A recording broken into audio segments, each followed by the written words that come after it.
घोटकी खानपुर महल जे रवासी पोरियत खे नाफरमान पुटनि घरनि मां बेदख़ल करे छॾियो आहे। ग़रीब पोरियत घोटकी प्रेस क्लब पहुची पुटनि ख़िलाफ़ एहतजाज कंदे इंसाफ़ जी घुर कई आहे। खानपुर महल जे रवासी अली शेर मेहर प्रेस क्लब घोटकी पहुची एहतजाज कंदे चयो त मुंहिंजा पुट अली अब्बास, शहबाज़ अली, इमदाद अली मेहर नाफरमान थी विया आहिनि, जिन खे मां जायदाद मां लातालुक़ कयो।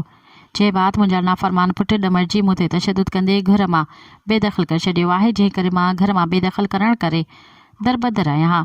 पुट अञा वेतर मूंखे धमकी ॾेई रहिया आहिनि। इन मौक़े ते पोरियत अली शेर मेहर डिस्ट्रिक्ट एड सेशन जज DIG सखर SSP घोटकी खे अपील कई त ख़ुदा नाफरमान पुटनि ख़िलाफ़ कानूनी कार्रवाई करे इंसाफ़ ॾियारियो वञे। मज़ीद ख़बरनि ऐं तफ़सीलात लाइ विज़िट कयो असांजी वेबसाइट www.awamiNewsHD.com ऐं ॾिसंदा रहो अवामी न्यूज़ HD।